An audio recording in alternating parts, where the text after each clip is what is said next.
Welcome to Green and Red, Scrappy Politics for Scrappy People, a regular podcast on radical environmental and anti-capitalist politics, brought to you by Bob Bazanko and Scott Parkin. Welcome to the silky smooth sounds of the Green and Red podcast. I'm your co-host, Scott Parkin in Berkeley, California. And as always, I am joined by Bob Bazanko in Niles, Ohio. And today we are going to be talking about a book which is a really fascinating topic. We've really enjoyed this book. It's called Saving Ourselves from Big Car by David Obst. David is a media and a literary legend, and he's the author of this book. He was literary agent for Cy Hirsch, Bob Woodward, Carl Bernstein, and now he's penned this book about cars and the hold that cars have on our society and culture. David, welcome to the Green and Red podcast. Thank you. And maybe we could just start with just like the basics. The title of the book is Saving Ourselves from Big Car. So maybe just share with the audience, what is Big Car? This all began, Scott, with my driving from Santa Barbara, where I live, down to Los Angeles and getting with my granddaughter and getting caught in one of those horrific traffic jams we all face each day. And I said to her, I hate traffic. And she looked back and smiled at me. She said, Papa, you are the traffic. And like a light bulb went off in my head. Right. And I grew up in Los Angeles, California, and was around cars my whole life and bought into the myth and the addiction that cars have caused humans. What I found after 4 years of study, and I did the book for Columbia Business School Press, so they don't fool around. You can't just say something. You can't opine. You have to have facts and statistics. So I really went into the bushes to find out what was going on. And it's a horrific story. What happened is Big Car, which is a conglomeration of the automobile industry, the gasoline industry, the asphalt industry, the tire industry, lobbyists, and the U.S. government, have worked together over the last 100 years to transform our society in our cities, one giant parking lot, but more importantly, making our air toxic to children all over the world, and particularly in America. What I was able to find, and this is verified by the World Health Organization, by Duke Medical School, and others, is that since Big Car began, it's responsible for over 70 million deaths of human beings. That's more than World War II. Sloan Ketterling, the two men who founded the Sloan Ketterling Institute, Alfred Sloan and Howard Ketterling, are responsible for more people dying than communism and Nazis combined. And the way this happened is easily told. At the beginning of the 20th century, the greatest problem for urban America was, as you guys know, the horse. In New York City, each day, 130,000 animals came into town, and each of them deposited 23 pounds of manure and 12 gallons of urine. The cities became a drag. So we invented the car. First cars were electric and pretty efficient, but World War I necessitated taking the precious metals necessary to build those cars, putting them in the world. So they quickly disappeared. They were replaced by the external combustion engine, which was steam. But it took forever to get the cars warmed up, and it wasn't efficient. So the predominant technology that went out was the internal combustion engine. Henry Ford figured out how to mass produce these, and pretty soon they were running all over America. But the problem was they didn't run very smoothly because I don't know if you guys are old enough to remember when cars used to backfire and belts and made all kinds of strange sounds. And the reason for that is the internal combustion engine doesn't burn gasoline cleanly. So in 1926, three wonderful corporations, Dow Chemical, Standard Oil, and General Motors, formed a company called the Ethyl Corporation. The Ethyl Corporation came up with an additive to put into gasoline that would allow these engines to burn smoothly. That additive was, for the next 70 years, the Ethyl Corporation was able to hide the fact that lead was bad for human beings.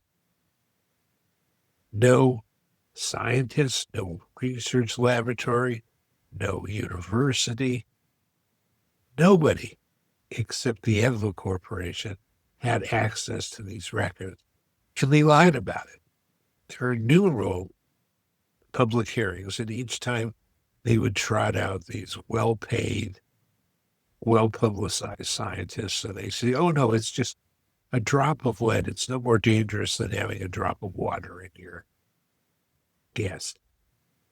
And it was an outright lie. It was finally exposed by one courageous professor named Claire Patterson, who was a geologist by profession. And Claire wasn't particularly interested in cars or anything else. He liked rocks. And he found that all of his samples were being polluted by lead. And no matter where he went, whether it was the North Pole or Yosemite or wherever, the environment was just covered with lead particulates. And the more he looked into it, the more horrified he became. He told his colleagues at Caltech that he wanted to do a study on this. And because they had board members who worked for Ethel and others, they told him, we can't fire you because you have tenure, but we're going to send you on a 3-year sabbatical with no research funding or students to work with, and just go away. But he didn't go away. This also was the time, Scott and Robert, of Rachel Carson. And he watched her hearings and talking about Silent Springs. So he decided to go to Washington to try and convince the senators who were the first Green members of Congress at those times to do something about it. They tried to hold hearings, but they were completely thwarted. What finally kills lead going into our gasoline is something that happened here in my own Santa Barbara. In 1969, there was a horrible oil spill that polluted all of our beaches, killed birds, and I'm sure the two of you are very familiar with this kind of stuff. At that time, Richard Nixon was president of the United States, and he flew out because Santa Barbara was a rock Republican in those days. And he walked along the beach and he said, this is horrible. I'm going to do something about it. And he founded, much to his horror later on, the Environmental Protection Agency, having no idea what would happen. Adlai Stevenson had a great quote about Nixon. He said, he's the kind of guy who would chop down a redwood tree, stand on the stump, and give a speech about environmentalism. Much to his chagrin, in 1970, the EPA in its first major fine issues the Clean Air Act, 1970. It stipulates that every new car 5 years in the future must have a catalytic converter built into the engine. Okay. Big Car is not too worried about this because at that point in time, there's no such thing as a catalytic converter. It hadn't been invented yet or built. And they figure they'll just be able to sell leaded gasoline for another decade easily. Later in my life, when I got out of publishing, I started doing movies. I executive produced and wrote a movie called Revenge of the Nerds. The nerds are what brought Nixon down because the nerds invented the catalytic converter. So much so that they were able to put them into cars by 1975. Every new car coming off the assembly line had one in its engine. Problem was, if you put leaded gasoline into your engine, it suffocated the catalytic converter and killed it. And your car would die right on the gas station lot. So, I'm sure you guys remember this as well, is you had leaded and unleaded pumps. Leaded gasoline was substantially cheaper, but in 1976, they changed the gas pump size so that you couldn't insert it into a new car's nozzle. And that's what took leaded gasoline out of the American experience. Duke did a really fascinating study about the effects of this, which was that from 1926 all the way up to 1977, when it really stops, the amount of violent crime, particularly violent crime committed by young people, rose proportionate to the amount of leaded gasoline used in the society. When it stopped, it went down by the same proportions to where it stopped. Coincidence? I don't know. I don't think so. And either quiet, guys. What my book is about is first how got to this position, because cars were a dream for most Americans to have that kind of freedom and ability to get a house for teenagers, finally a place where they can get laid. You know, cars were immensely popular and remain so to this day, to the point where almost all of us are now addicted to them. And like most addicts, if you talk to people who have cars, I could stop at any time, or I don't really need it, but that's not true. And what I would urge your listeners to do, and I have recommendations in the book that show communities that have begun to do this, is find each other and find new ways of mobility that you can use in your community so that you can break free of the clutches of Big Car.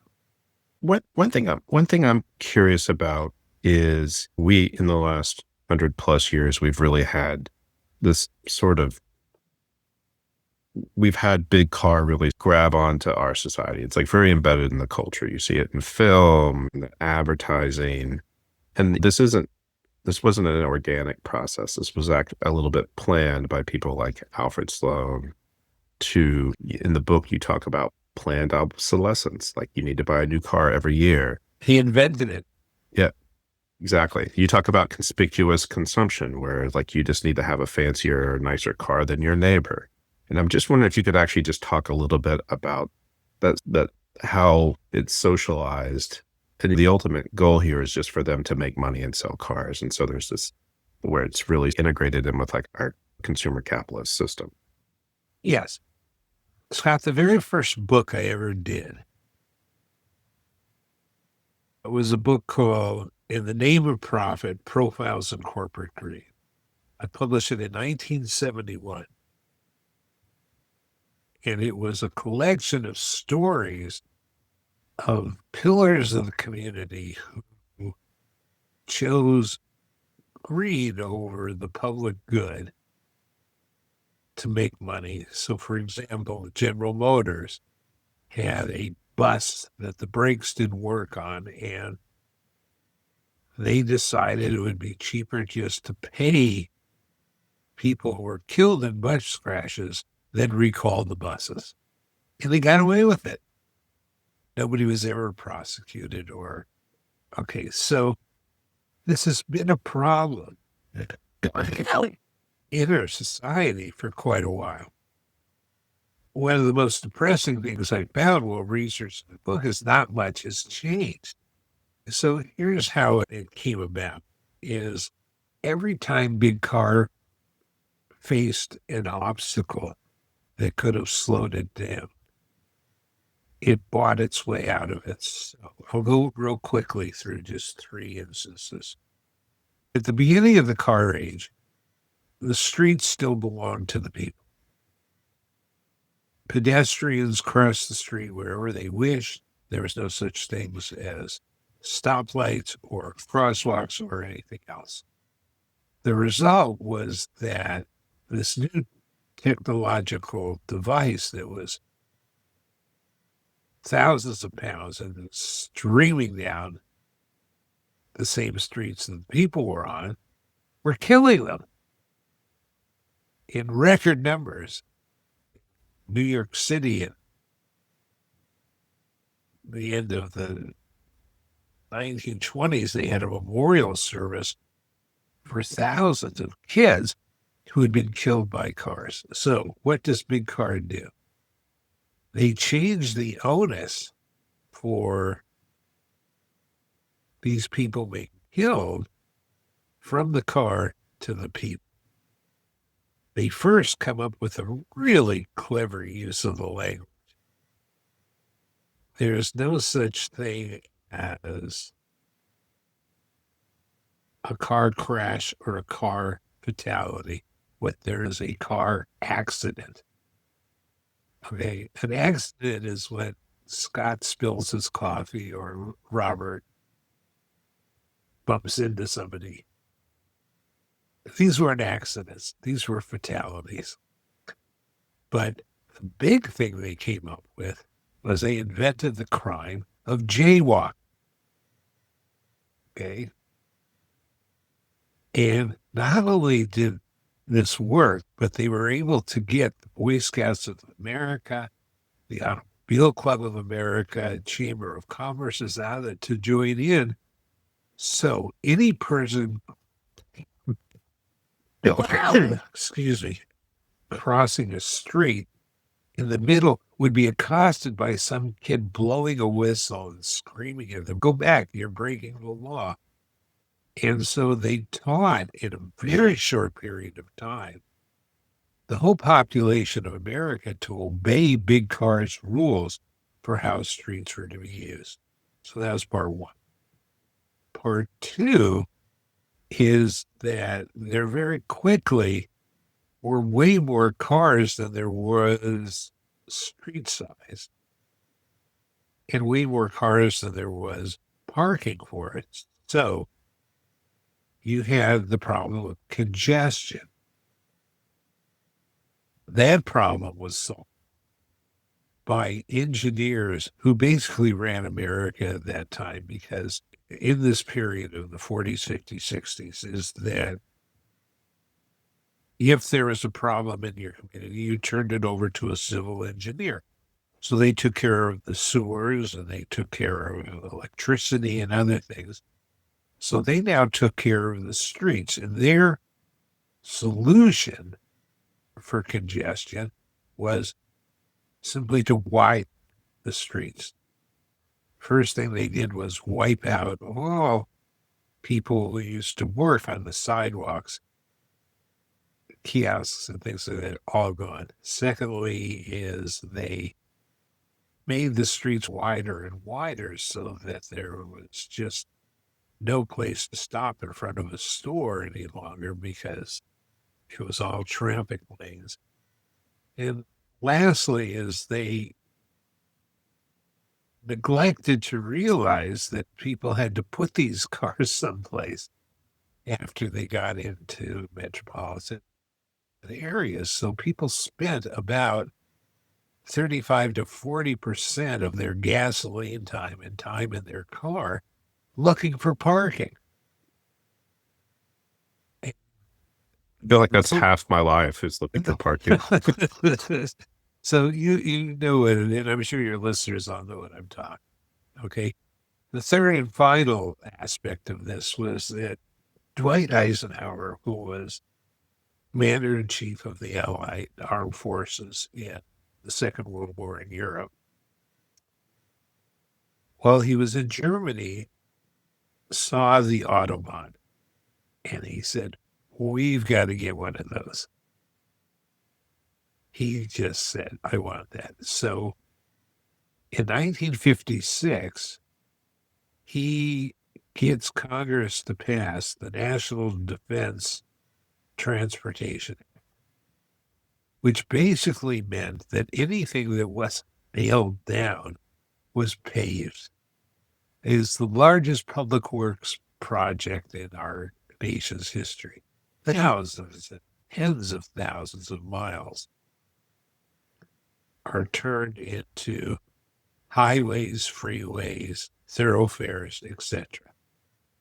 The cost of that, particularly people of color and people without resources, we're still paying today because they gave the rights of eminent domain of where these roads would go to people who pushed out the poorest and the least economically able to fight them back and plowed through their neighborhoods.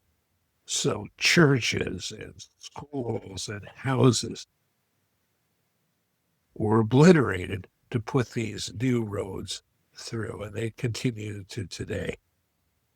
The other result of that, of course, was that because you now have these roads and you could live further out from where you work, is you had the creation of suburban America. And with suburban America, shopping malls, fast food restaurants, motel chains, etc. So there was a white flight from cities out to suburbia, and the tax base of our urban cities shrunk down to nothing so that they couldn't afford to expand schools, take care of their sewer systems, and everything else because all the rich people had left. They had no money. And we're still paying the price of that today. So all of these things taken together, each was an egregious step. None was done purposely by an evil human being. It was done by civil engineers, by lobbyists, by people who worked for the companies that built the roads. And they made fortunes, and America became one of the more profitable places on the planet as a result of that, but at a great price. Health and environmental concerns are obviously a big part of this, but I just kind of want to briefly talk a little bit about the kind of more like social or economic or political impact of it. You make a point that cars themselves are an issue unto themselves, but there's so much associated with it. Steel production is still, I believe cars still make a significant proportion of that. Rubber production, and that would include 250 million tires thrown out every year, which catch on fire and breed mosquitoes and things like that. Massive construction problems, car insurance, $300 billion a year industry, advertising, entertainment and TV often focuses on automobiles, and of course, politics, where, as you point out, Chuck Schumer is the biggest beneficiary of automobile, big auto money. And then, of course, the biggest of all, I would assume, is oil, petroleum. Do you want to just talk a little bit about the kind of larger impact of cars beyond the actual automobile itself, but in all these associated industries? That's very good points, Robert. You just summarized my book brilliantly. If you'd like to go on my book tour and do that for me, get out of Sure. travel, it was perfect because that's exactly what took place. It was a process that happened over a 70-year period where the car was just a very cool thing to have. As Scott said, it was to find your social spot on the environment you lived in. So if you got a new bathtub, you could put it out on your front lawn and show everybody. But you could put your new car right in the driveway, and everybody knew that Arkin's got a new Cadillac Eldorado. He's doing pretty well. So you could define yourself in the society by what you drove. Secondly, they spent an exorbitant amount of money on advertising, publicizing cars. They also got big help from media. There were movies made about cars where they're the heroes, where the heroes, where people drive cars in heroic ways to do good for the society, and cars become emblematic of something we all want. They also cleverly were able to get their product to the American school system, which until computers, nobody else had ever been able to do. So that when we all went to school, they had classes about cars called driver's ed. They were enormously popular for a variety of reasons. One is every kid wanted to eventually get a car so they get free of their family environment. But secondly, they had the coolest movies of anything in America at that time, because this is way before the slasher films or Jaws or anything else. A few times a year, they would show these gruesome films to kids where no kid was ever absent the day they were showing these films because everybody wanted to see them. And they were much worse than slasher films or anything else because they really showed close-ups of horrific accidents that kids were in. And so that worked. The second thing, as Robert pointed out, is the money. Big Car gives on an average of about $15 to every $1 that environmental groups give to politicians.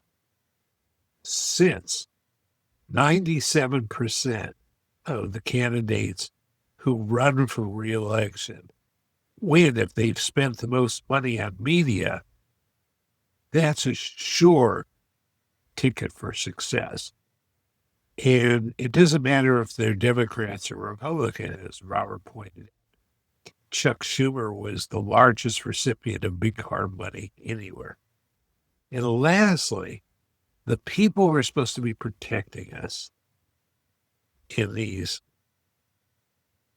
departments of transportation and such realized very quickly that they could get rich quick if they played ball with Big Car. The way it worked was a simple revolving door. You're a lobbyist for Dow Chemicals or for ethanol or whatever.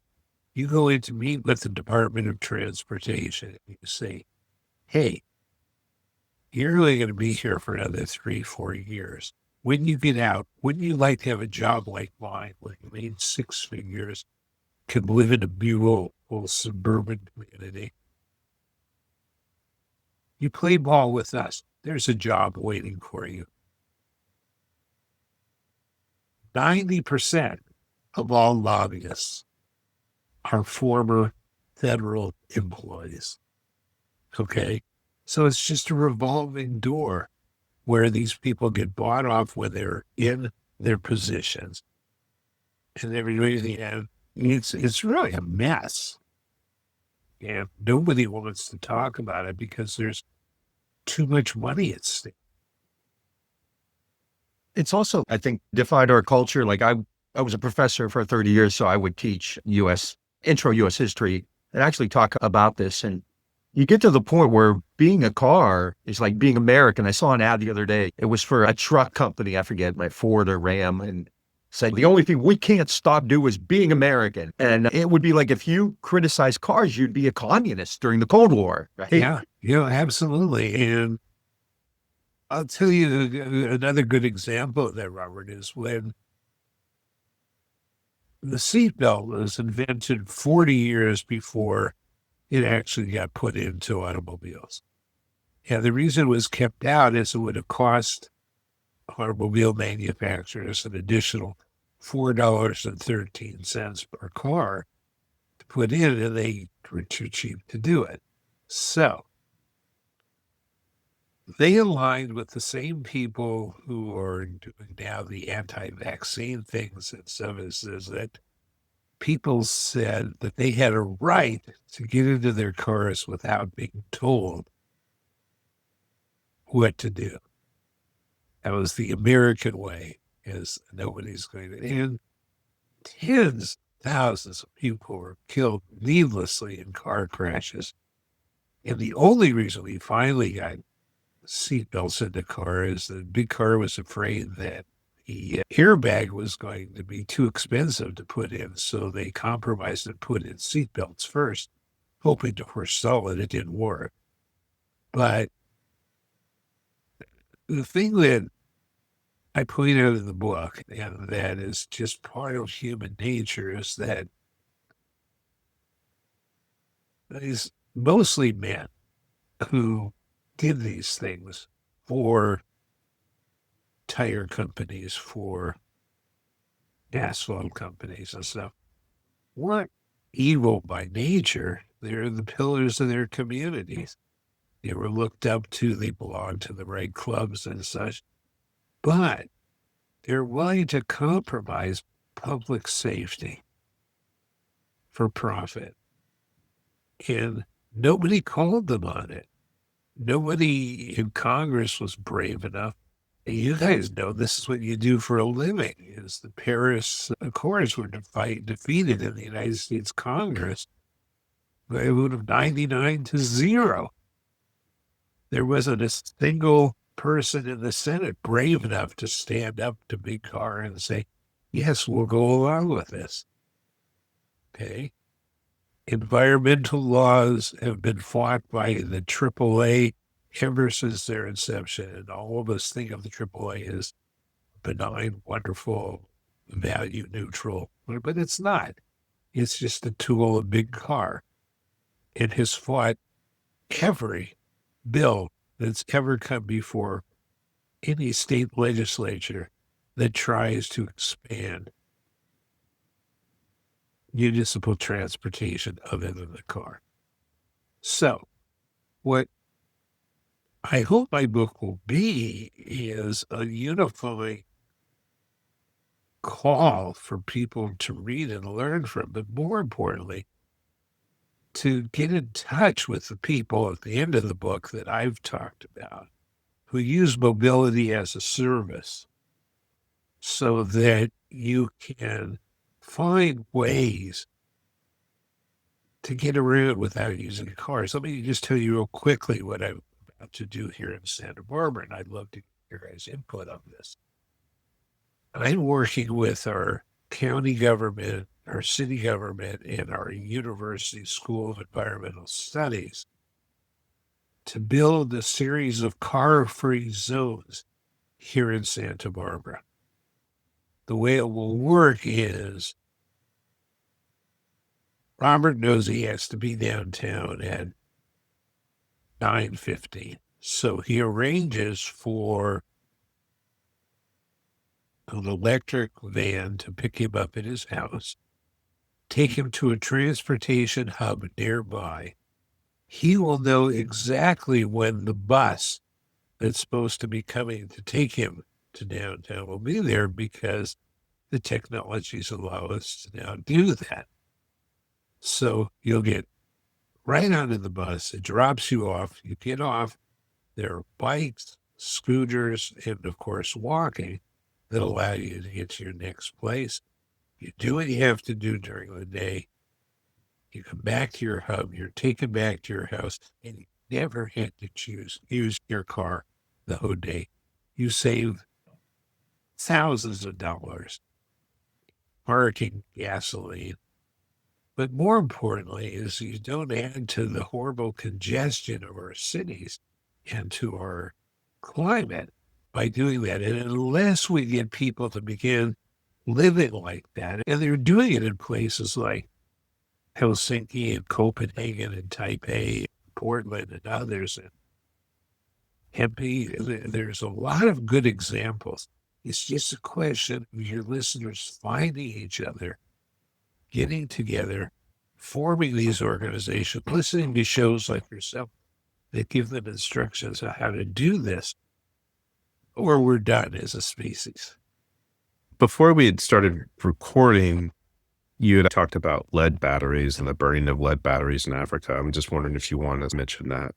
Oh, sure. So electric car is going to be a solution, but it really isn't in that. One of the things we learned from the Palisades fires that we had in Los Angeles was that there were more Teslas in that community than probably any place else in Los Angeles.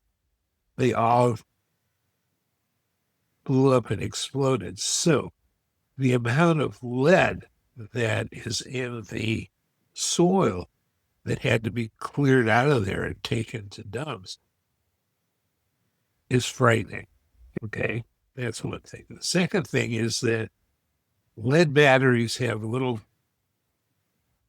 lot of batteries have little lead pellets that are put into it, and they only last for about 3 or 4 years. When they burn out, you have to take that battery together, melt down the lead to rebuild it so it can be used in the car. And when you're doing that, you're putting the same fumes that were put into the air, which are heavier than air, and settle back down into the communities near them. The World Health Organization this year has published studies saying that over 1 million human beings are going to die because of this exposure. And again, nobody's held responsible. Okay?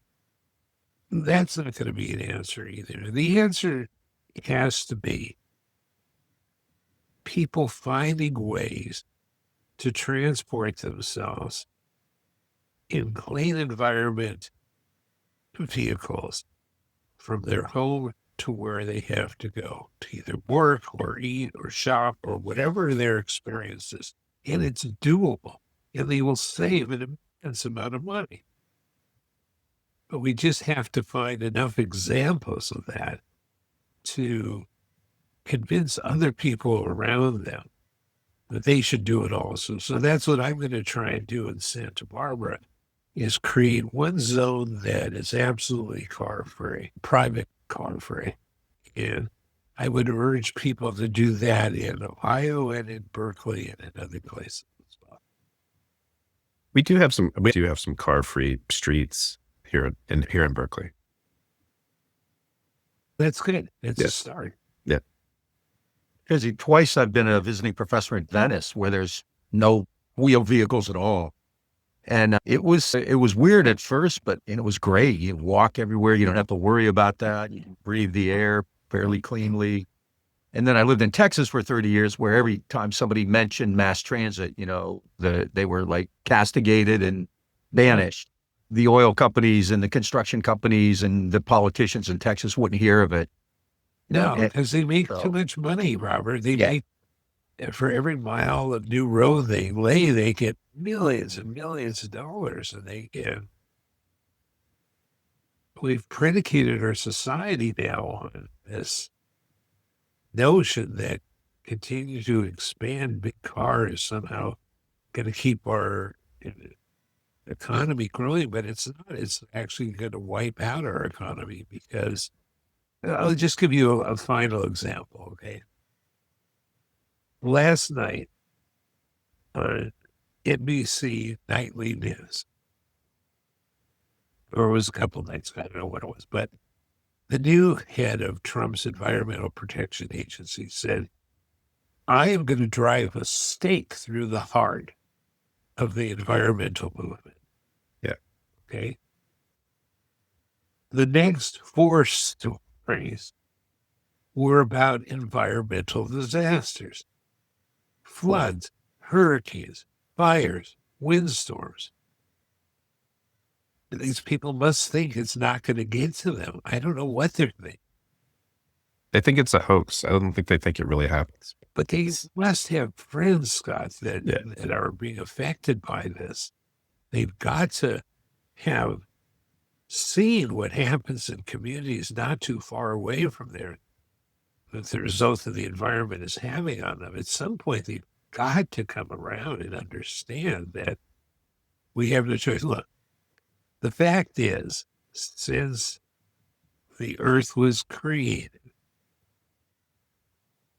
99% of all species that have lived on this planet are now extinct. Yeah. So for us to think that's not going to happen to us, and particularly that it's not going to happen to us because we're speeding this up, is just insanity. I think we can probably wrap it with there unless Bob has any last questions. No, just thanks so much. Really enjoyed it. Great book. Thank you. I recommend it highly. Saving Ourselves from Big Car. Yep. Great photo on the cover. Great image. Folks, we've been talking with David Obst about his book, his new book, Saving Ourselves from Big Car. If you like what you're hearing, please check us out on Facebook, Instagram, Twitter, and Blue Sky. If you're watching this on YouTube, hit that subscribe button. If you're listening on an audio platform, give us a rate and review. And if you really like us, go to Green and Red Podcast.org and hit that support button, or become a patron at patreon.com/Green Red Podcast.